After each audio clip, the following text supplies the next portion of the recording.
years ago doing ministry in downtown Kansas City with people suffering from addictions and bound in all sorts of oppressions. Whenever they would fall off the wagon, as it was, or try to go back to the bad things, they would always escape to this place, and nobody knew where it was. Nobody could ever find out what it was. But it was this hideaway lakes in Polo, Missouri. We never knew where, that one day we would end up by here. And so in 2006, we got a farm in Lawson, Missouri, and moved there, only to find out we were like 20 minutes from this place that we'd heard about, where everybody notoriously went to.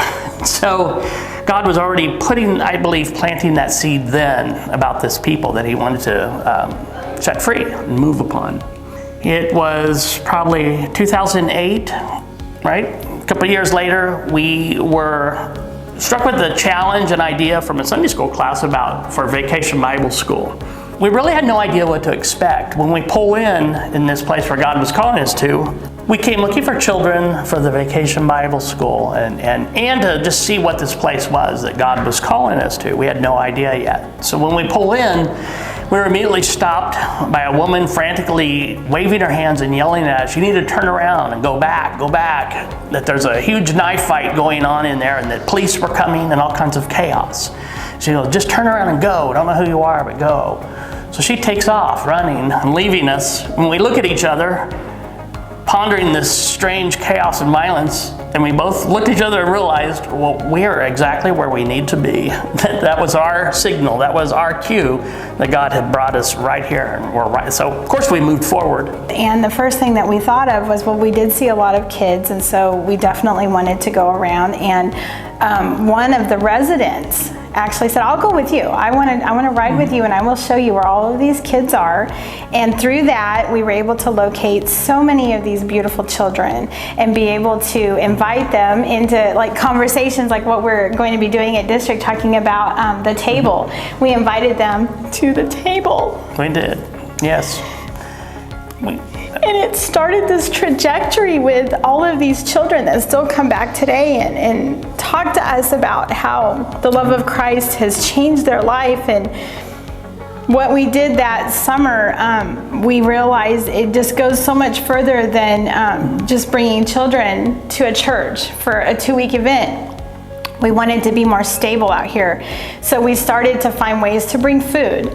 And so we got this truckload of 10-pound bag of potatoes. And so we would go door to door and ask them, "Jesus wants you to have a bag of potatoes. Would you like a bag of potatoes?" And our daughter Emily at the time, she was so little, she would help us. She would knock on all the doors. We would have a bread ministry, and we would go up and say, "Jesus has a loaf of bread for you."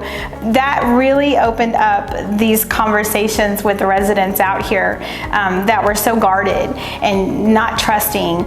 Well, God really convicted us and talked to us on that and told us, they need a church here. These are my people here, so gather them here.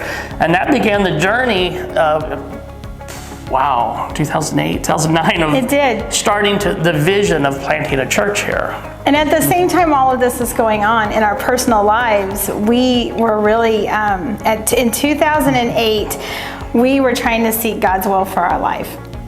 We had no idea what he really wanted us to do, but we knew it meant ministry. And so that's when we started our journey as local pastors. God just breaking through, just through obedience, nothing on our part. We're just being obedient. We're just showing up. And he says, just show up and I'll make it work. And he always has. It's been amazing.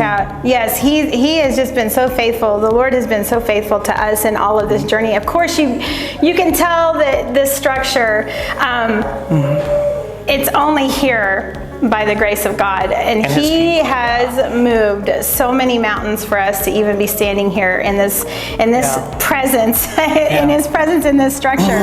That is not us transforming them, but because of God's love that he's given to us for them, they're feeling this because of feeling just the Lord reaching through the table and the Eucharist and having that amazing grace and mercy that everybody wants to put a stop to or put limits on. When you take out all of that and you say he's here for everyone, he wants to invite everyone to his table. More and more people are being transformed. Yes. Also at our table, we've seen much. By doing the Word and table has been so much to form and shape the disciples that we're seeing rise up among us.